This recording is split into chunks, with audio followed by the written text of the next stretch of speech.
स्वामी समर्थ बखर अनुभव क्रमांक 66. श्रीपाद भटाचे जोडवे गेले. एक वेळ श्री स्वामी समर्थ मोदीचे वाड्यात असता मोहरमचे दिवस असल्याने श्रीपाद भट पुजारी व भुजंगा शिपाई यांनी ताबूत पाहण्यास जाण्याविषयी महाराजांजवळ आज्ञा मागितली.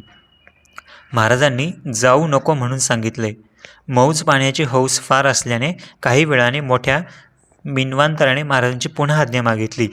मादरचोदात जाऊ नको म्हणून सांगितले ना, म्हणून महाराज म्हणाले. तरी दुसरे सेवेकऱ्यास महाराजांजवळ बसवून हळूच डोळा चुकवून उभायता ताबूत पाहावयास निघून गेले. श्रीपाद भटाच्या हातातील 3-3.5 तोळ्यांचे जोडवे ताबुताचे गर्दीत कोणी काढून घेईल म्हणून हुशार शिपाई भुजंगा याच पाशी भटजीने दिले. आपण गरीब, आपले हातात जोडवे नको म्हणून भुजंगाही आपल्या हातात जोडवे घालून घेत नव्हता.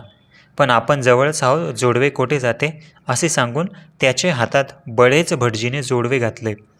ताबूत बुडविण्याचा दिवस होता. हजारो लोकांची गर्दी. मजा पाहता पाहता दोही गर्दीत शिरले. ताबुतावर उडविण्यास भुजंगा यांनी रेवड्या व खारका घेऊन तो त्या उडवू लागला. रेवड्या उडविताना जोडवे उडून गेले. भुजंगा व भट घाबरून गेले. हजारो लोकांची गर्दी, त्यात जोडव्याचा कशास पत्ता लागतो. 2 तास दोघांनी पुष्कळ खटपट केली, पण शोध काही लागेना. हिरमुसले होऊन ते महाराजांकडे परत आले. महाराजांची आज्ञा भंग केल्याचा हा प्रसंग आला अशी त्यांची खात्री झाली. तोंड लपवीत महाराजांकडे येऊन दोघे रडू लागले. नको म्हणत असता झक मारण्यास का गेला म्हणून महाराज समर्थांनी त्यांना रागावून त्यांना पुष्कळ शिव्या दिल्या. अपराधाची क्षमा करावी व आलेले संकट दूर करावे अशी श्रींची उभयंतांनी प्रार्थना केली. एवढे सोने कसे भरून देऊ म्हणून भुजंगा महाराजांची फार विनवणी करू लागला. भुजंगावर महाराजांची फार प्रीती होती. श्री विष्णूचे द्वारी जसे जय विजय असतात त्याचप्रमाणे भुजंगा शिपाई महाराजांच्या द्वारपाल होता. त्याने महाराजांची नोकरी एकनिष्ठपणे केली होती. असो, महाराजच भुजंगाची दया येऊन रडू नको, तुझे जोडवे चालत घरी येईल, स्वस्थ बस असे महाराज त्यास म्हणाले. या बोलण्यावरून भुजंगास धीर आला.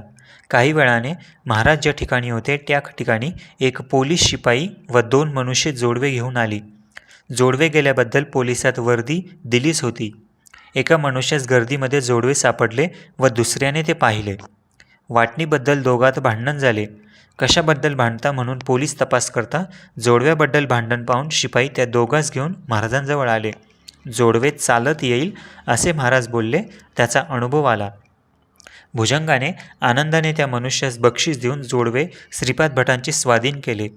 अवाज्ञा केली म्हणून प्रसंग वाईट आला, परंतु पुन्हा शरणागत होता संकट दूर झाले. श्री